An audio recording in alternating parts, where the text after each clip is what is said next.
Welcome into Flag for Discussion, episode 48 for Monday, December 1st. My name is Farbod Merkazi. I am your one and only host for the day. Jace is heading back from a fun family trip. He has a lot of takes about Rivalry Weekend and all the coaching stuff that's been happening, but we'll get to that on our conference championship preview show on Thursday. But you know what? All that said, we got so much to talk about, and I really didn't know how to stack the show today because obviously Rivalry Weekend just happened. Thanksgiving weekend just happened. Hope everyone had a wonderful Thanksgiving. We to be honest with you, like there's so many things we want to talk about that I kind of decided to make this two podcasts in one. So luckily, because it is a solo show, this probably won't be extremely long, or else we would be on here, Jason and I, for 2.5 hours talking about everything that's gone on. But we're going to start out obviously talking about the biggest games that happened whenever there's actual real life football happening. I think that's what our show is all about. So we're going to break those down first. Ohio State, obviously, the game. They beat Michigan. We got to get into Texas A&M beating Texas A&M. Georgia hanging on against Georgia Tech at the end. Ole Miss destroying Mississippi State, but then losing their head coach. That's going to be talked about. Oregon hung on to beat Washington. Alabama survives Auburn. Just a heartbreaking fumble at the end of that game by Cam Coleman. And I mean, to the victors go the spoils, and we'll be sitting here in like 5 years only talking about how Alabama's beaten Auburn this many times. But man, some of these games are just by a fingernail, by an inch. So we're going to talk about the games that happened. And then obviously the one thing that everyone's been talking about, the Lane Kiffin sweepstakes, or the Lane Kiffin drama, as we better know it now, has reached its final conclusion. It's today. I'm recording this on Sunday, the day before the show is released. I've tried to wait as long as I can before I record, just in case anything new comes out. My man, today's been about as chaotic in the college football world as you could possibly imagine. Lane Kiffin wasn't even the only coach that's moved on or changed or found a new home. So many coaches. Alex Golesh left USF for Auburn. John Summerall is the Florida head coach, but sticking at Tulane for the playoff run. We're going to talk about all of that. We're going to talk about why these coaches made the moves they did, where those programs are probably headed, and I mean, we're going to definitely have a long conversation about Lane Kiffin to LSU's prominence and potential in the future, but also Ole Miss hired Pete Golding. How are they going to look? So there's so many coaching moves. Michigan State, I'm just rambling at this point. Michigan State fired Jonathan Smith. They are looking to hire Pat Fitzgerald, former Northwestern coach. We're going to talk about that. So much happening. Make sure you are following us on all the socials, wherever you get your podcasts, at Flag for Discussion, spell that out. We're on YouTube at Flag for Discussion, spell it out. We are on Apple Podcast, Spotify, obviously, and then Twitter at F4 Discussion, TikTok at Flag 4 Discussion. Make sure you're keeping in touch with us, following up with us, texting us, whatever. If you have a phone number, we love hearing your takes and your responses to what we have to say. I think because there's so much going on, I'm going to move our picks recap up in the show, and we're going to get out of the way. Regular season picks. I ended up clinching the season winner. I'm the season winner for Flag for Discussion over Jace. I ended up going 4-1 this week. I finished at 50, 44, and 1. Jace ended up 1-4 on the week. He falls below 500, 46, 48, and 1.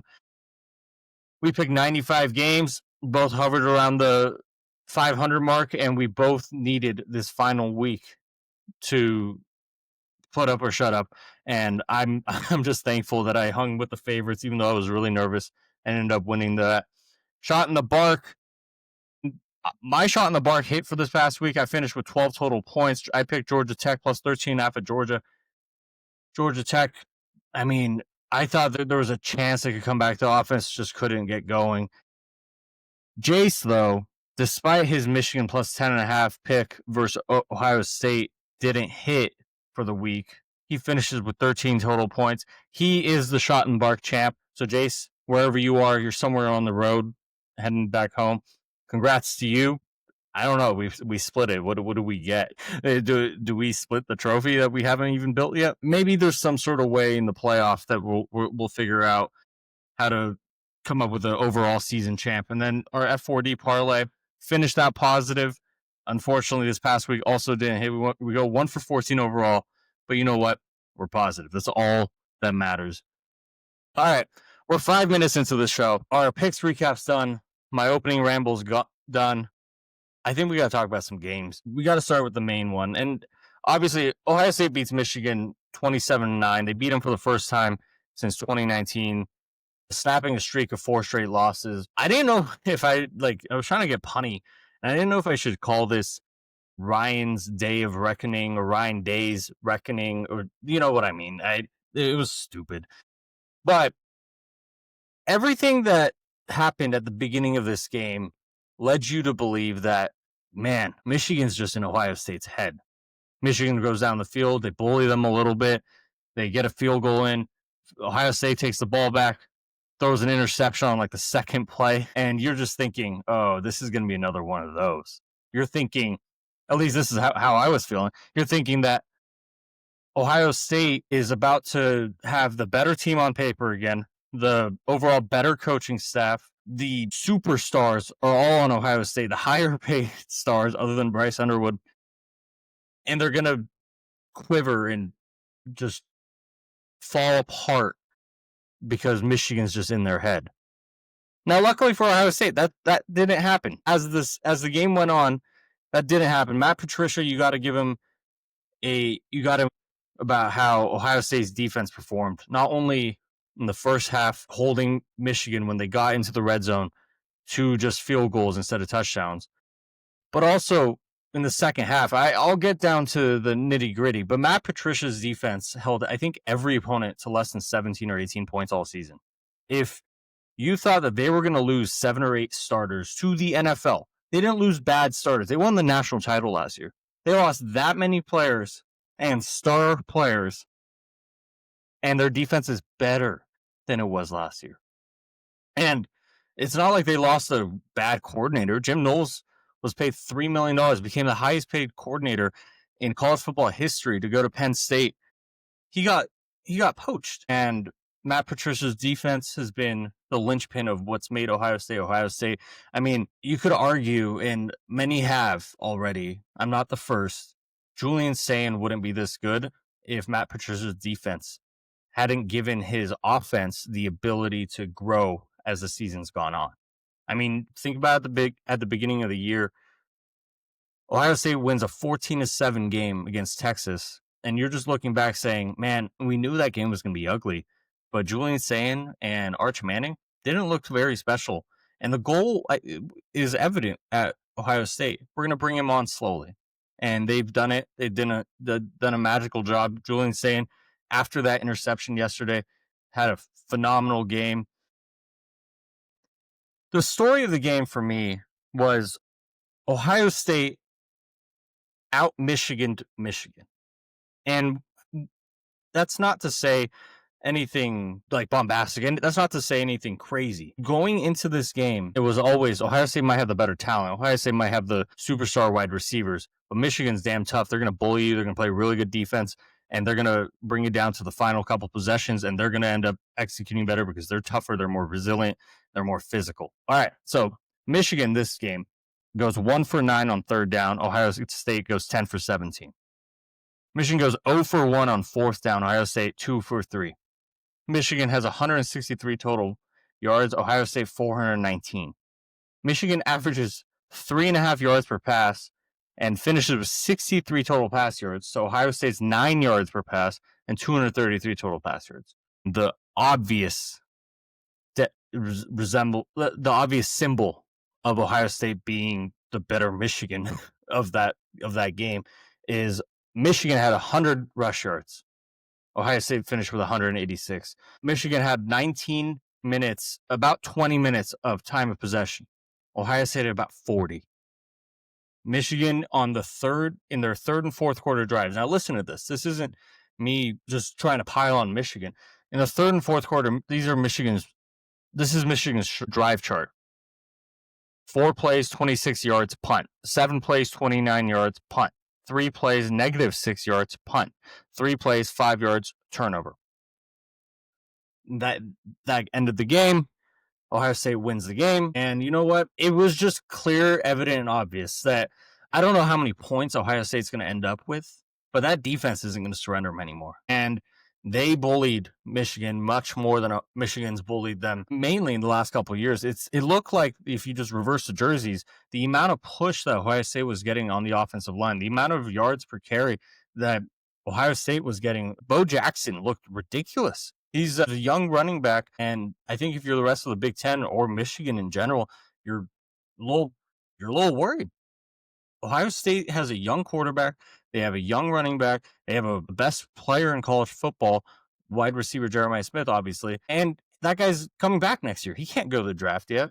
This team is not going to slow down, and I think that's the scary part. They're young everywhere. They just came off the national title. They got the monkey off of Ryan Day's back. They beat Michigan. And I mean, I think the biggest example, I know I mentioned the rushing yards.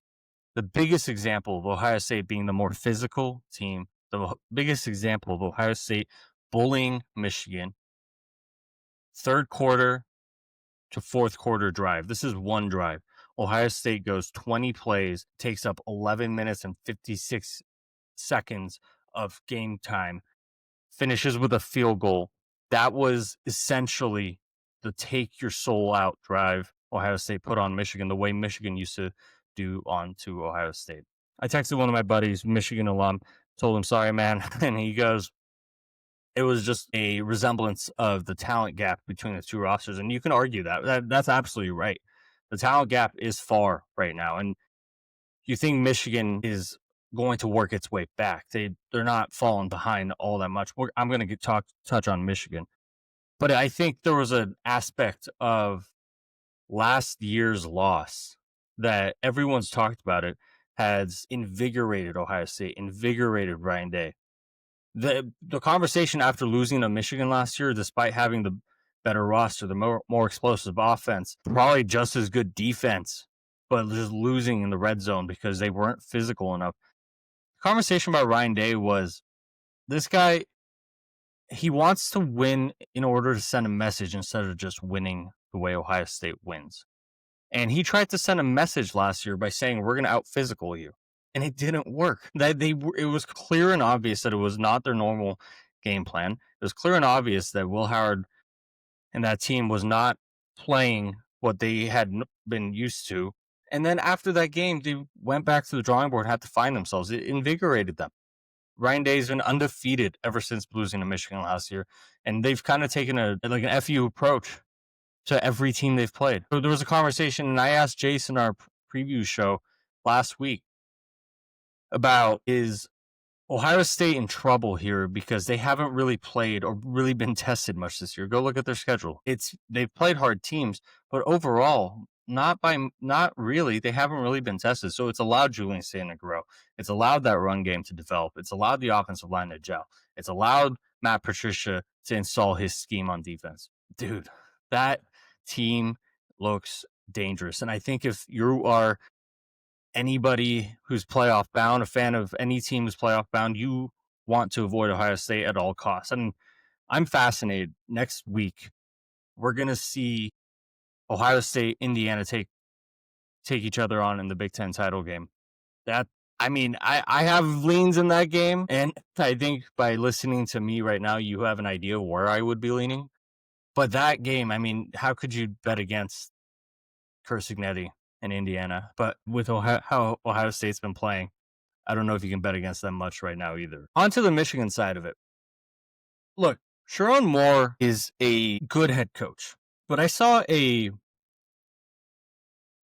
tweet about him on Saturday that basically said Michigan, if that job was open right now, would be a top 3 opening alongside LSU, Auburn, Florida, Penn State. Top 2, top 3. But despite that, Sherrone Moore wouldn't be a top 5 head coaching option.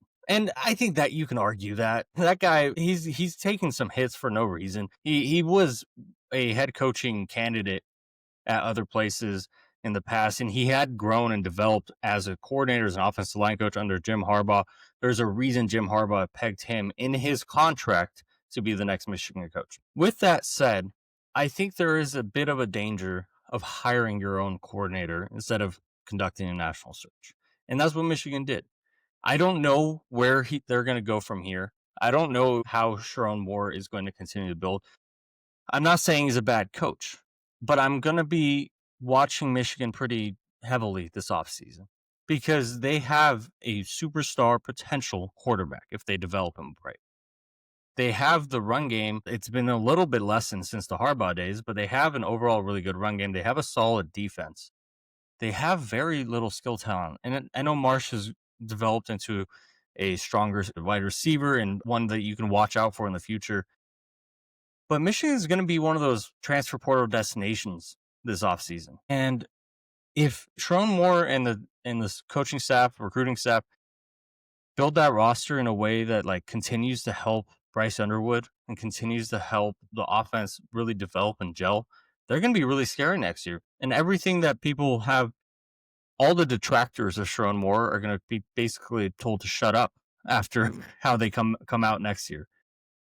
But a couple of years ago, going into Sharon Moore's first year, when they couldn't throw the forward pass at all with the quarterbacks that they chose to bring back instead of going out into the portal and attracting a top-tier quarterback, Sharon Moore and his staff kind of admitted, yeah, that was a miss on us. We thought we had the quarterback in-house.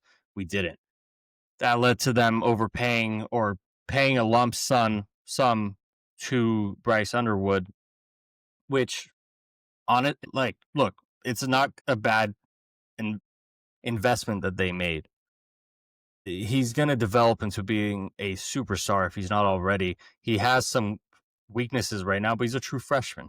You can't expect him to be a star, a Trevor Lawrence star. The Trevor Lawrences only come around once in a while. But all I'm saying is we've seen Michigan and that coaching staff under Sharon Moore go through a whole offseason thinking what they had was enough. Last year was a brutal disappointment. Now, let's see how, with a potential budding star quarterback, potential star receiver, potential developing defense, how do they attack the portal to keep growing from this year? And are they going to reinsert themselves alongside the Ohio States, the Oregons of the world, the Indianas of the world in the Big Ten? Or are they, under Sharon Moore, going to be relegating themselves to maybe a USC level 8, 10-2, 9-3, 8-4 level tier? I'm not hitting the panic button. I'll have to make that clear on Michigan. I'm not hitting the panic button on Sharon Moore. There's so much room for growth, but I'm just saying I'm going to be keeping a close eye on how Michigan and Sharon Moore grow that team and build that team for next season, this offseason. Back to Ohio State. Like I said, absolutely phenomenal football team. Ryan Day, I think, look, the national title was huge for his resume, obviously. But the fact that he's now at least 2-4 against Michigan, the monkey's off his back. The streak's over. It's not a great record. But if you watch those two teams and you think of the trajectory of those two rosters at this current moment, how do you think that record's going to look in 3 years? And a lot can happen. College football changes every 4 minutes. A lot can happen. But how do you think that record's going to look? It's great stuff by them. Great stuff by Ryan Day. Great stuff by Ohio State. They are really damn scary. I think that's all I'm going to say on that. All right, 2 SEC games. We got to talk about Alabama. They hung on to beat Auburn 27-20. Look, I was watching this game. Alabama had a 2-score lead. Auburn didn't have any points up. And then I take a step out, go pick up food, and then it's tied. And I'm just wondering what the hell happened. Alabama just take their foot off the gas pedal. What happened? And look, weird stuff happens at Jordan-Hare Stadium. Weird stuff happens in the Auburn Bowl. If you remember a couple of years ago, it was the 4th and 28, 4th and 31, whatever it was, that Jalen Milroe hit the receiver in the back of the end zone to stave off a bad loss. They end up winning that game because of that play. They go to the college football playoff, end up losing to Michigan. Nick Saban retires right after that.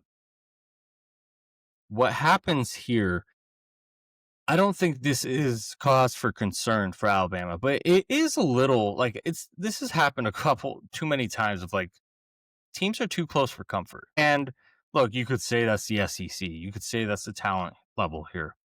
I don't think that's the case. Alabama should have won that game by more. It's not just like because I think Alabama's that much better of a team, but you take the lead that they did, you assume that you're going to look, whatever. They end up surviving. They end up winning the game. Man, what a brutal breaking fumble for Cam Coleman. They were driving. I mean, I don't know if they would have scored. They would have finished the drive with a touchdown to tie it up. But they were driving at the end of the game, and they hit Cam Coleman on a pass on the sideline. Cam Coleman runs out, and you guys all know, fumbles it, and Alabama jumps on it. Surprisingly, Alabama couldn't pick up a first down, so they had to punt it away with 20 seconds. So technically, Auburn still had a chance, but Auburn ends up outgaining Alabama by nearly 200 yards.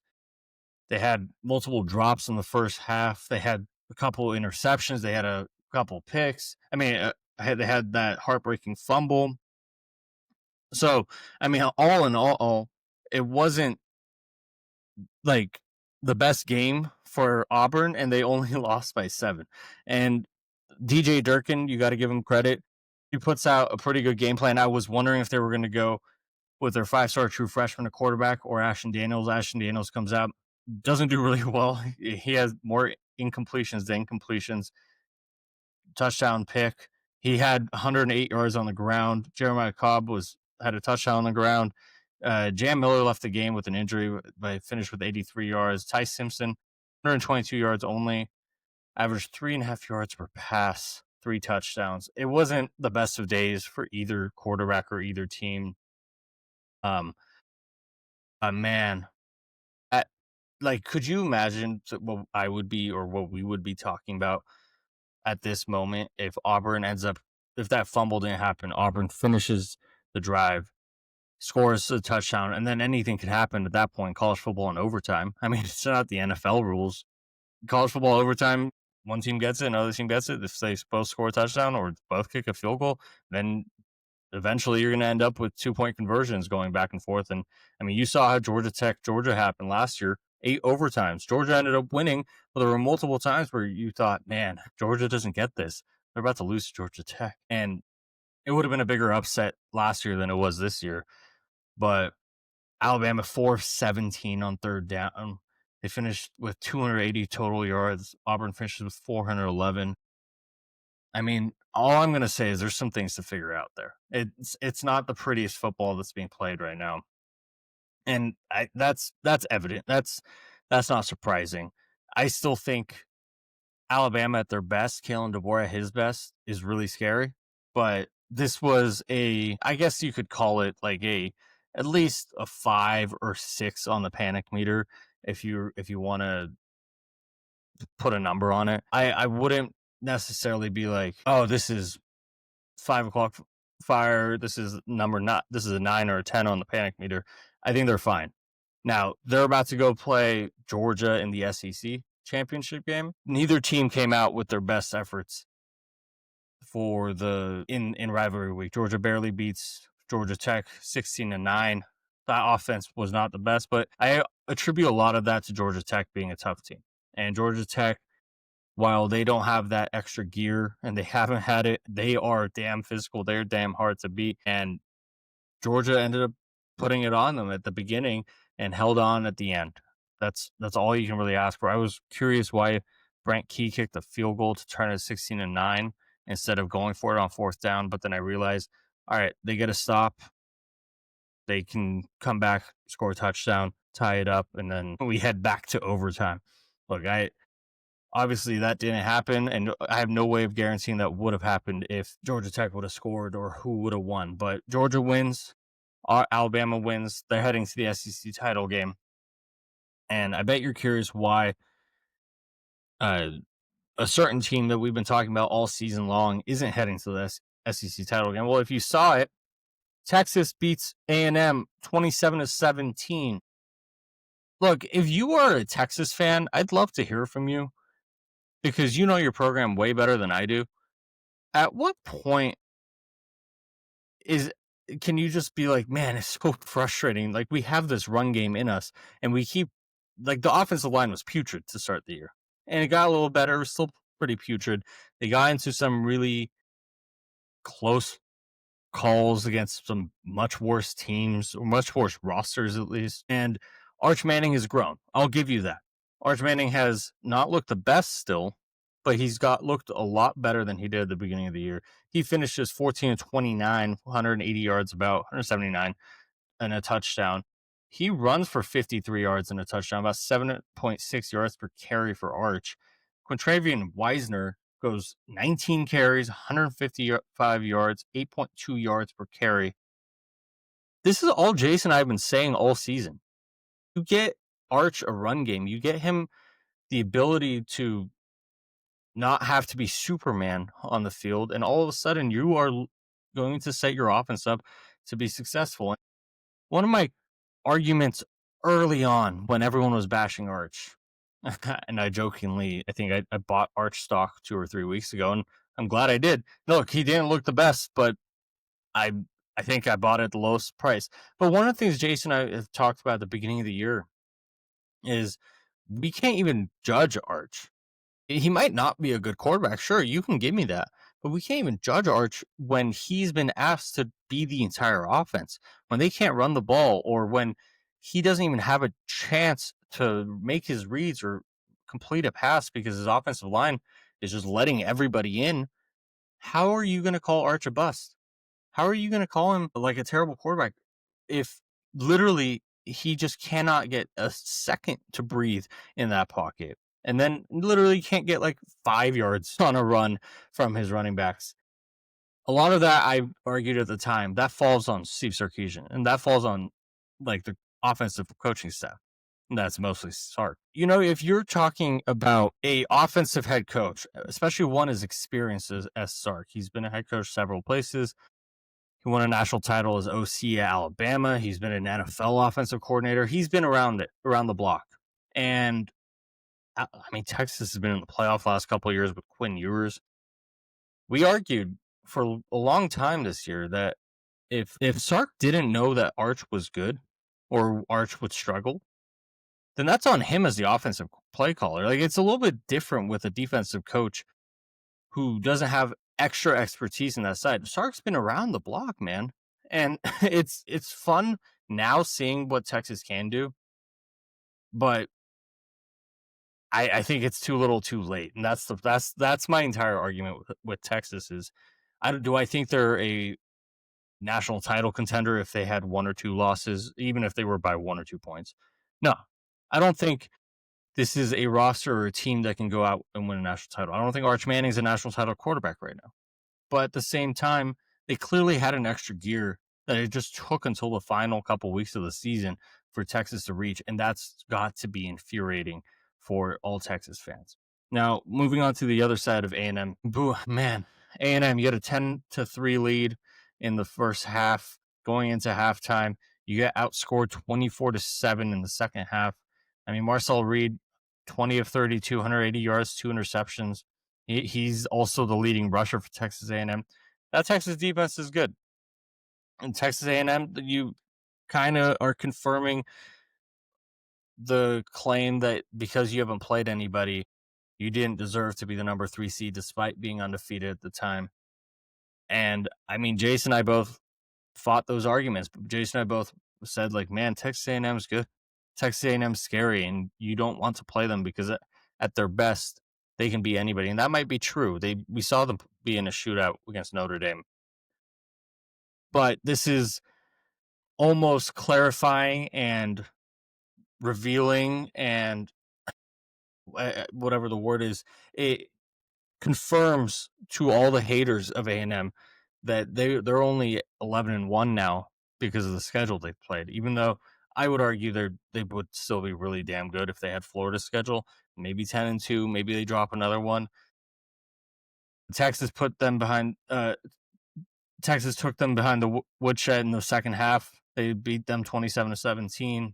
I mean, there's not much else here. Texas has probably a slim playoff chance. Sark talked about it at the end of the game in his post game presser about how it would be a disservice to college football to not put him in. It would be a disservice to college football for Texas and those players and those kids to not get into the playoff. Man, you have 3 losses. I think there's so many teams that you could argue that for, and you could argue that Texas shouldn't have played Ohio State to start the year. Maybe they should have played North Texas and fought out a tough win against a lower level team. I don't know. And you still scheduled that. You technically should be rewarded for that. But I don't think on paper, watching your collective sum, you deserve the benefit of the doubt, Sark, for this season.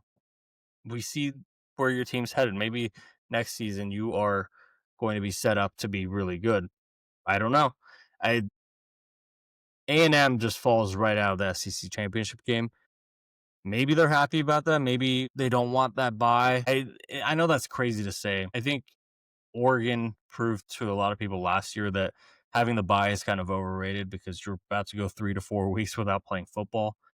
But I think winning the SEC, winning your conference championship is a huge deal, especially in the SEC. And Kirby Smart mentioned that in his presser. A&M falls out of that race. It's going to be Alabama versus Georgia next weekend. We'll figure. I assume it's going to be pretty nasty, and that's going to be a fun game to watch.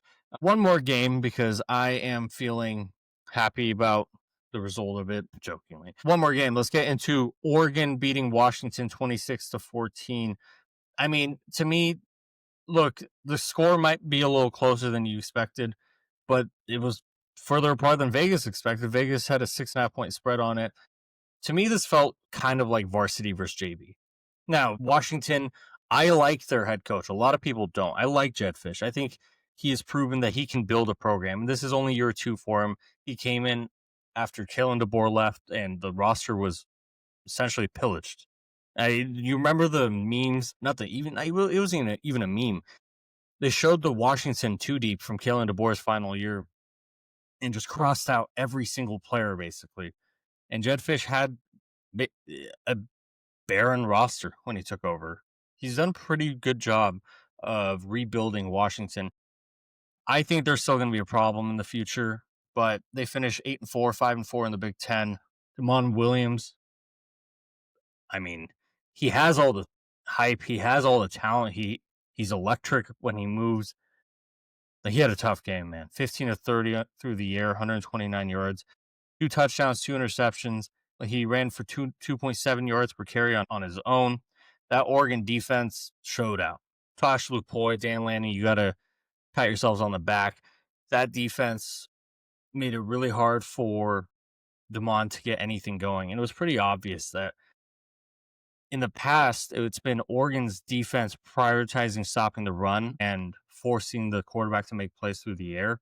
And it was pretty interesting that this game they said, no, we're going to stop them in the air. And they committed to that. They had the pass rush was rolling. The coverage was tight, glued to the receivers. It was hard for Denzel Buston or Roebuck to get it going anywhere. And I mean, from there, poor Damon Williams was just in hell for most of the game. Let me, if I can pull up the team stats.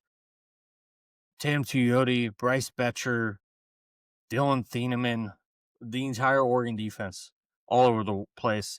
And look, I got to give credit to one thing that Washington did really well. Their defense, phenomenal. Ryan Walters gets a lot of hate for how his Purdue tenure went as head coach. That guy puts out a really good defensive game plan as a coordinator, and he did a really good job limiting Oregon's run game. I mean, if I told you one team would have 154 rush yards and the other would have 106, I think we all would have said Oregon has 154. Oregon ends up with 106 rush yards. They average 2.5 yards per rush. I mean, that's just a little bit concerning, but at the same time, you see how Oregon averaged 9.9 yards per pass, 286 yards through the air to Washington's 129. Oregon finished with 392 total yards to Washington's 283. The reason I say this felt like varsity versus JV is going into this game, and everyone has concerns going to any rivalry games, even if you have a talent advantage. Look at Ohio State, Michigan last year. Look at Alabama, Auburn this year. Alabama barely hung on by the skin of their teeth. Is that Washington, while they weren't playing for a playoff spot and they weren't playing to get into a bowl game because they had already achieved that, what they were playing for was to spoil Oregon's season. They were playing Oregon at home, and they nothing more than they would have liked for the next 9 months than to be another just negative mark on Dan Lanning's record. Dan Lanning has a 46-7 career record at Oregon now. 3 of those losses were to Kalen DeBoer's Washington teams. Nothing more. You like, so all that said, like, you knew Washington was going to come out fired up and ready to go. Oregon came out, man. Their defense was better than Washington's defense, even despite Washington's defense being pretty solid. Their wide receivers, who they were missing their top 2 receivers, were better. Their pass game was better. Overall offense was better. Offensive line was better. In a really tough place to play as a visiting team, that offense didn't flinch. The defense made plays. That's how I saw it.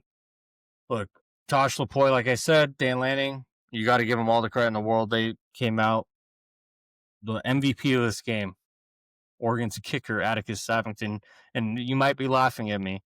He was the leading scorer of the game. He goes 4 for 4 on field goals, drills a 51-yard career-long field goal. Oregon ends up winning 26-14. And Malik Benson, just unreal speed at the end. I think this is a rivalry that might be a little more one-sided than people will expect in the future. And look, Jedd Fisch is going to have him back, but I think Oregon and Dan Lanning are operating at a different level at this point.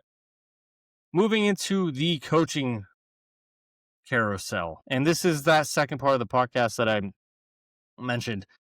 Games are done. Now let's get into, look, we have to talk about Lane Kiffin, right? So Lane Kiffin, for the last, 5 weeks, 6 weeks, he's been the toast of the town, the belle of the ball of the SEC. LSU opens, he's their first call. Florida opens, he's their first call.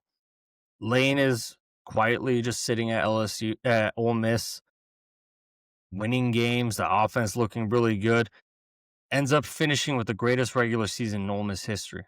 They're heading to the playoff spot. They're going to probably have the opportunity to host the home game, and Lane clearly was under the impression that he was going to be allowed to coach them that game in the playoffs for Ole Miss. Because as everyone knows how the last week and a half or so has gone on, Lane Kiffin was being courted. His family was making trips to Gainesville. His family was making trips to Baton Rouge, trying to decide where the best option for Lane was. And for a long time, I was in the camp that Lane's trolling everybody. Lane's trying to set up Florida and LSU for bad hires, propelling himself at Ole Miss even more. The other argument was Lane had reached a place in his life and a coaching staff. And granted, I don't know Lane, but from the outside looking in, he had reached a place in his career as a coach that he didn't need the extra bit, reach out for whatever you need. Instead of he was happy.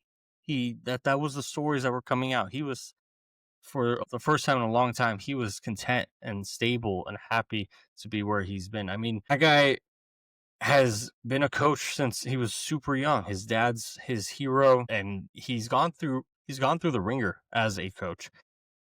I just assumed Lane would look out and be like, Ole Miss might name the stadium, name this field after me. There might be a statue of me outside this field, and maybe my ceiling at Ole Miss is a first round or second round playoff exit. But that in its entirety is better than being that guy that jumps around the SEC, potentially inserting myself in a position that I think I can win in at LSU or Florida. What if it goes wrong? Florida just fired their coach after a couple years. LSU just fired their coach after a couple years.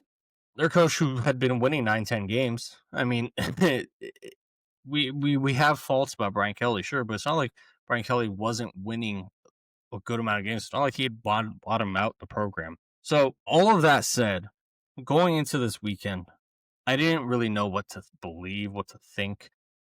Lane Kiffin goes to the Egg Bowl against Mississippi State. They beat him 38-19. Lane Kiffin puts out a pretty passionate address at halftime talking about how their guys, them being Mississippi State, are trying to fight his guys, his being obviously Ole Miss, and really standing up for his team. And I think that's obviously an aspect of like a coach standing up for his players rather than just being Ole Miss. But you kind of had a feeling at that point that, oh, maybe he is considering staying at Ole Miss. And then I texted Jace this. I kind of expected him to tweet out the Wolf of Wall Street, I'm not fucking leaving meme, and just to show everyone that he just took Florida and LSU on for a ride and led them on. But lo and behold, Marty Smith, Pete Thamel, all the people who have been covering this reported that today there was a team meeting. It was eventually pushed to the afternoon because Lane Kiffin wanted to meet with his current staff, and he told his offensive staffers that if you're not on the plane to Baton Rouge, you're not going to be on the staff at that point. Lane Kiffin shortly after released this tweet. After a lot of prayer and time spent with family, I made the difficult decision to accept the head coaching position at LSU. I was hoping to complete a historic season run with this year's team by leading Ole Miss through the playoffs, capitalizing on the team's success and their commitment to finish strong and investing everything into a playoff run with guardrails in place to protect the program in any areas of concern. My request to do so was denied by Keith Carter, despite the team also asking him to allow me to keep coaching them so they could maintain their higher level of play. Jeez, I'm reading terribly. Unfortunately, that means Friday's Egg Bowl was my last game coaching the Rebels. While I'm looking forward to a new start with a unique opportunity at LSU, I will forever cherish the incredible 6 years I spent at Ole Miss and will be rooting hard for the team to complete their mission and bring a championship to Oxford. Lane Kiffin. So that was Lane's announcement that he was leaving Ole Miss, going to LSU. Shortly thereafter, we saw him board a plane from Oxford, land in Baton Rouge. We saw fans at the Oxford airport flipping him off. We saw fans at the LSU campus and at the Baton Rouge airport greeting him. It's just wild. Ole Miss threw his clothes out onto the street. Ole Miss basically told him, you're not allowed in even our meeting room to say goodbye to the players. So it's not a pretty exit. And a tweet that went up today on our Twitter account at F4 Discussion, by the way, Lane Kiffin's exit history hasn't been pretty in the past either. I mean, he got fired publicly by a projector with Al Davis in the Raiders. He left Tennessee late at night on some random January night to take the USC job. He was tarmacked at USC. He took the FAU job, was about to coach the national title game, and Nick Saban told him to kick rocks, basically, saying, you're being a distraction to our team as the offensive coordinator. We'll have someone else call plays. You go be the head coach at FAU. He's not the best at being graceful in his exits, but it's happened. It's done now. Pete Golding, the DC of Ole Miss, is going to be the permanent head coach at Ole Miss. They made a quick hire. I don't know if that's a great hire, but I don't know if it's a bad one. It's kind of the Sherrone Moore thing. I don't love it when teams make a quick hire, just promoting someone from their current staff instead of making a national search to make sure you have the right guy. But look, that guy knows Ole Miss. He's been at Alabama. He was Nick Saban's defensive coordinator for a while before becoming Lane Kiffin's defensive coordinator. That guy knows the SEC and he knows how to coach, recruit. And look, when you're a defensive coordinator on an offensive coordinator's staff and you're really good at your job, like Pete Golding was, you're the head coach of the defense. That offensive head coach is focusing most of his time with the offensive staff. So I'm curious to see how Ole Miss bounces back from this, how they perform in the playoffs with Pete Golding as their head coach. Lane took a number of their offensive staffers, took their GM. They're all already in Baton Rouge now. Charlie Weiss Jr. is in Baton Rouge. a number of their recruiting personnel. Lane has taken them to LSU already. But look, I think the biggest question, and not to delay this even longer, the biggest question for me, for all the talking heads out there, for should Ole Miss's AD Keith Carter have allowed Lane to stick with the team despite accepting the LSU head coaching job? I mean, if you see in his statement right here, Lane says they wanted to invest everything into a playoff run, putting guardrails in place to protect the program in any areas of concern. Now, I don't know what that means, putting guardrails in place, but essentially the concern was, why would you hold on to a coach who is under contract with another school, especially one of your rivals? Why would you let that guy coach in the playoffs when he's going to be recruiting against you for the future and for another school, one of your rivals?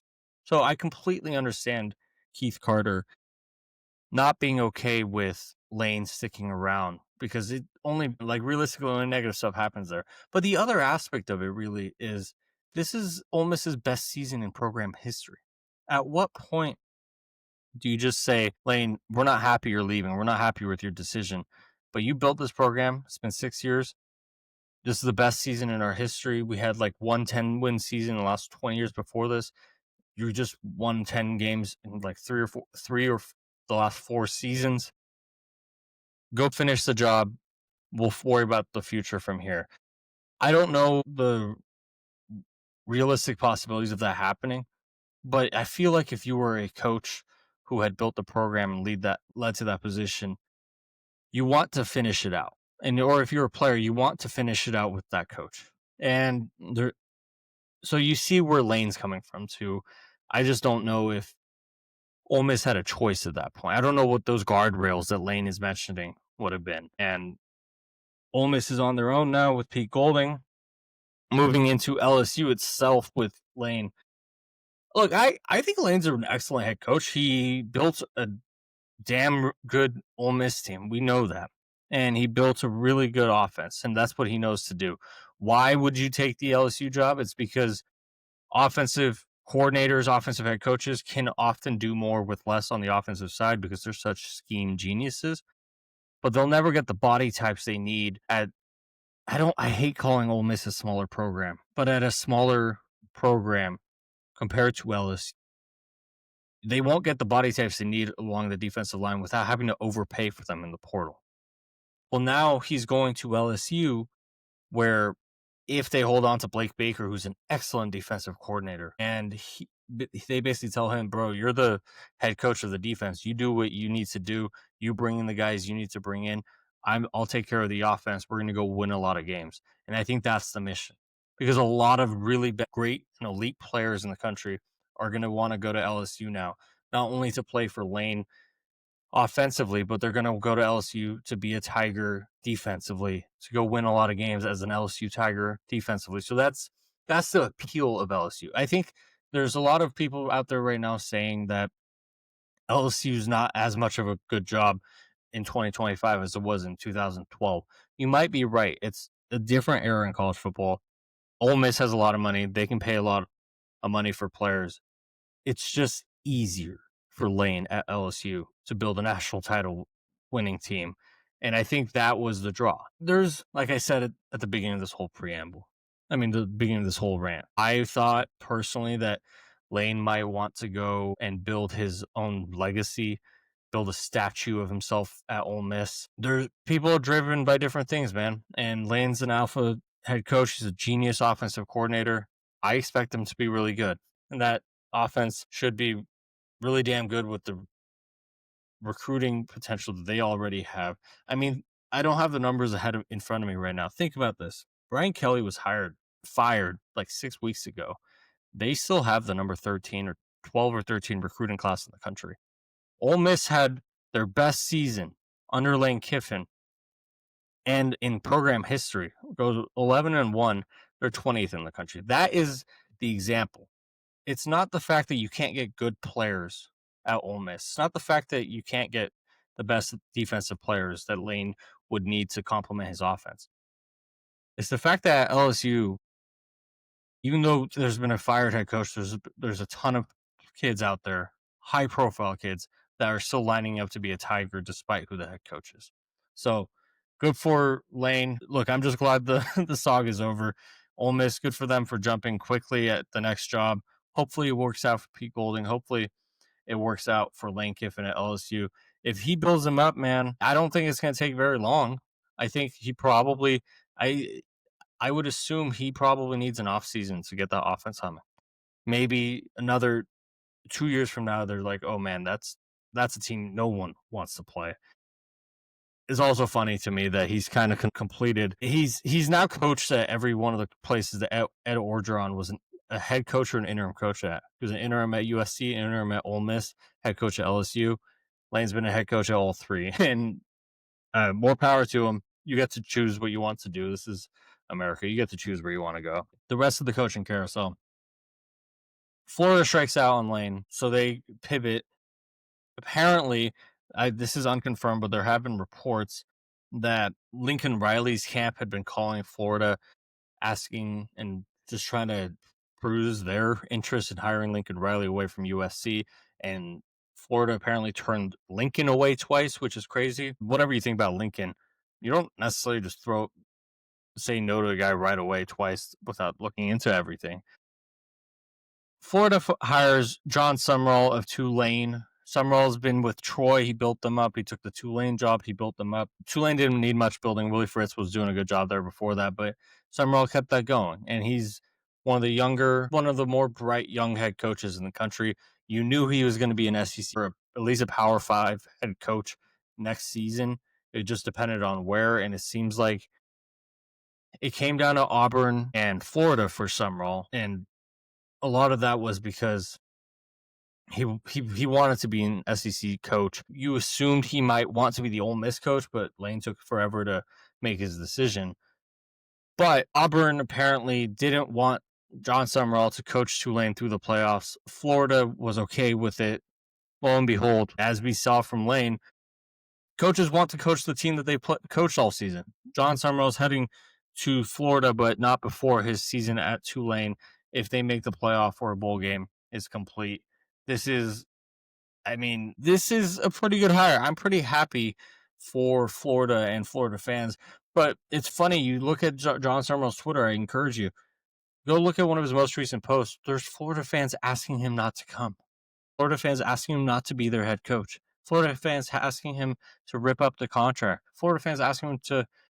It's just ridiculous. This is a bright head coach that most programs would be very happy with, but Florida fans are so apathetic at this point look, they go from Dan Mullen, who was a good head coach, but openly admitted that he doesn't care as much about recruiting as other head coaches do. So the program never reached had a much lower ceiling than other places. And then they hired Billy Napier, who they were really excited about at the beginning because he cared about recruiting, but now they call him G5 Billy because he couldn't ever get the program right. The program was in a good spot structurally, but they could never do much on the field. Obviously, there's a reason Billy was fired. So Florida fans wanted them to go out and get the superstar head coach, go out and win the coaching carousel by getting the next big name. Well, my only advice to them is that sounds like you wanted. That sounds like how Texas A&M felt when they went and got Jimbo Fisher. They might not have gotten the best candidate in that cycle. We know they didn't get the best candidate in that cycle. They got the biggest name. They got a championship-winning head coach to be the head coach of Texas A&M, who ended up costing $76 million to fire. What if John Summerall is your guy? What if John Summerall is the superstar that is going to stabilize the ship at Florida and bring you back to prominence? Now, all the Florida fans are pissed off about it. Look, you might lose DJ Lagway. You might not. You might lose some guys. John Summerall's shown that he can build a program. 2 different places. He's been a winner. He was going to get hired by anybody who had an opening. They were all going to want to talk to him. Congrats to Summerall. Congrats to Florida. I think that's a good hire. Alex Golish goes from USF to Auburn. This is another guy that Jason and I have been all over all season, saying that Alex Golesh is going to be a Power 4 head coach sometime in 2026. Lo and behold, Alex Golesh decides to leave USF, takes the Auburn job. I mean, this is another guy. This is a Josh Heupel disciple, brings in a really good offense, brings in the ability to coach the quarterback. Auburn fans I've seen are pretty happy. And I think the only concern with him is, well, you brought in a really good offensive coordinator, essentially, and that's what we thought Hugh Freeze was going to be, and Hugh Freeze couldn't. The offense got better when Hugh Freeze got fired. So the concern with Alex Golesh is, what if we're just repeating the same thing? Golesh just took the USF to 9-3. They have a really good offense. It's just going to be an overhaul at Auburn, and I think he's going to take over. And I mean, I like the hire personally. I'm not just saying that just to be positive. I like the hire so far. Look, one of these has to be good. One of these has to be a failure. Who knows what it is? Ryan Silverfield goes from Memphis to Arkansas. This is another one of those situations that you see the fan base. I don't know if you guys saw this. They organize a protest of the hire. They want to fire the AD, and that's fine. Whatever. The AD made the hire. You're not very happy with them. You can do whatever you want. I'm not an Arkansas fan. It's your program. You can say what you want. You can do what you want. But organizing a protest for hiring a pretty solid head coach, especially a coach who's won at Memphis for a while, and you're Arkansas, and you're 2-10 this year. Like, Ryan Silverfield, I don't know how he's going to be at Arkansas, but he's won a damn lot more games in the last 5 years than Arkansas has in the last 15. So, or I don't know if that stat truly matches, but you know what I mean. He's going to bring a good offense, going to bring a defense, and he at least knows how to lead a program. He's not a rookie head coach. He's been a guy who's had the program humming for a long time. Look, I don't know what the resources are at Arkansas. I don't know what the realistic possibilities are to even build a winner at Arkansas. But the fact that the fan base is overly hating on this for no reason is mind-boggling. The last bit of coaching news I want to touch on, actually a couple more. Tavita Pritchard is being hired by Andrew Luck to be the Stanford head coach. No idea how he's going to do as head coach. He was a former player. He's the prodigal son's returning to Stanford. No idea how Stanford's going to position themselves under Andrew Luck. You got to assume Andrew Luck's a bright guy. You got to assume he's got a plan. Andrew Luck likes hiring his friends. Frank Reich comes in to be their interim coach. Now he's bringing in Tavita Pritchard, who he took the starting quarterback job from at Stanford. Pritchard was the QB coach, I think, with the Washington Commanders. Now he's taking the head coaching job at Stanford. But the one that I want to spend at least a couple minutes talking about, Michigan State fires Jonathan Smith, and now they're looking to hire Pat Fitzgerald. Obviously, Fitzy was the Northwestern head coach for a very long time, won a lot of games, lost a lot of games. A lot of that is the reality of being Northwestern. Resources, capabilities. Obviously, we don't have to go down that rabbit hole. But Jason and I spent this offseason talking about Jonathan Smith, and we really like the coach that Jonathan Smith is. We said that you got to give him time. He's not a microwave head coach. He builds it his way. He develops his way. And that's how he built Oregon State from a laughingstock into a top 15, top 10 team at one point a couple years ago. And now they're back to being a laughingstock. A lot of times it's don't look at the place that the guy took the job. Look at how the place he left ended up. And obviously a lot more has happened to Oregon State than just Jonathan Smith leaving. But they're a shell of themselves. Jonathan Smith, I'm not saying it was the wrong decision to fire him, but I just can't believe that Michigan State was in a position to pay $33 million to buy out a coach after 2 years, and a coach that took over a really bad situation. Mel Tucker, when he when he got fired, the program was in disarray. Smith had to stabilize that. And the first year he was there, he made mistakes. There were some things about coaching in the Big Ten recruiting in the Big Ten that he just screwed up on. And I think that just led to the early frustrations and anger. And then this past year, this current season, they haven't been up to snuff. They're not a bowl team. I understand all the frustration about just the results aren't there. But you're telling me that you're willing to spend another couple years with a new head coach, a new offensive scheme, new defensive scheme, a new recruiting team, a new strength and condition coordinator, basically a new era coming into Michigan State, asking you for patience instead of just saying, "What if we give Jonathan Smith one more year to keep building and see if his vision can be carried out?" Like I said earlier about Arkansas, I'll say it about Michigan State. I'm not a Michigan State fan. I didn't go to the school. I don't actively participate in Michigan State message boards. I don't root for Michigan State. I would love for them to be good because it'd be fun to talk about. I don't root against them either. But I'll say this. If you were signing up to rebuild and ask someone, if you were signing up for patience, why not just give Jonathan Smith another year? You can fire him next year if all of a sudden you start out 2-5. You might start out 2-5 again next year. What happens to the players that he has on his team that are developing already? Look, like I said, it's your decision. I understand Michigan State fans weren't happy. It's not my program. I get it. I get the frustration, but there's also the other edge of the sword where you are now asking your fan base to be patient for another couple of years while the new staff brings in all their new changes and brings in their new development. And it could work. Pat Fitzgerald looks like he's going to be the next guy.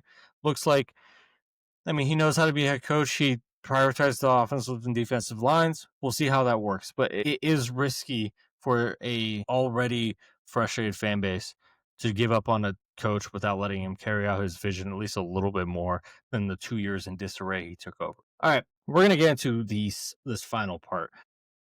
Not much to really break down. Just want to talk about the conference championship games that we're going to see and talk about in our preview show this coming week when Jace returns. Mountain West, we're going to talk about UNLV versus Boise State. That's going to be on ABC. Big 12, BYU, Texas Tech take each other on ABC. Are we going to see Texas Tech destroy BYU again, kicking BYU completely out of the playoff? Or is BYU going to have something to say?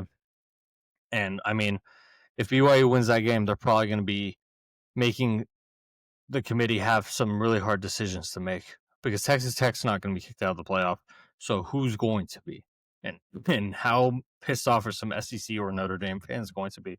Not saying it's right, but that is a possibility. SEC, Georgia versus Alabama, that's going to be on ABC. ACC, Virginia is going to play Duke. For the love of college football, I'm just praying that Virginia wins that game because, look, Duke deserves to be in it by the rules of the ACC, but going 7-5, and if they win it, technically, they will almost be forcing their hands into the playoff. I will say, a lot of people are saying that. It's the 4 highest ranked conference champs get the automatic playoff spot. So theoretically, the American Conference or the Mountain West Conference or another Group of 5 conference, whatever, their champ could be ranked higher than Duke, which right now is likely. And Duke might be left out of the playoff despite being a power conference championship team. So I hope that Virginia wins that game and just quells all the issues that Duke win would do. It is kind of funny, the Miami fans talking about right now how the guy that they hired to replace Manny Diaz hasn't made a conference title game at Miami, and the Manny Diaz has gone to become a defensive coordinator somewhere in that span of time and has gone and become the Duke head coach and now has taken Duke to the ACC title game before Mario Cristobal has taken Miami there, despite Mario having a much better team. In the Big Ten, 2 undefeated powers face off, Indiana, Ohio State. We have a lot to break down this coming week in our preview show, so make sure you stay tuned for that. We got some breaking news. Kentucky just fired Mark Stoops after 13 seasons as the Kentucky head coach. And for a long time, Mark Stoops had the best job in college football. He was a SEC head coach making SEC money. He won a good amount of games, but was never expected to win the big ones or have consistent 10-win seasons or be a playoff team. He was expected to keep the team relevant, essentially. So if that meant some 4-8 seasons, but it coupled with some 8-9 win seasons, he was safe. Where he really turned the program was a couple years ago when Texas A&M had an opening. There was a report that Mark Stoops had taken the Texas A&M job. Overnight, A&M boosters and the board basically threw a hissy fit, and they ended up withdrawing the offer. Nothing was signed at that point. Mark Stoops, Mike Elko gets hired as Texas A&M coach, and Mark Stoops has to go back to Kentucky and say, "Hey guys, I'm still here. Remember that time where I didn't leave you?" And it created awkwardness between himself and the fan base. It was hard for him to ever win the fan base back. I mean, they just got destroyed by Louisville last night, and in his post-game presser, he was told he was asked about his future, and he said, "I'm not leaving here by choice." Well, now it's not his choice anymore. Kentucky has chosen to pay him a massive buyout and fire him, so that's surprising. I'm sure we'll react more to it, but now we got another SEC head coaching opening. It's going to be interesting to see how much money and resources Kentucky is going to be willing to put in for the guy who replaces Mark Stoops. But look at that. We got some breaking news as the show is ending. We had some Wi-Fi issues. We're back now.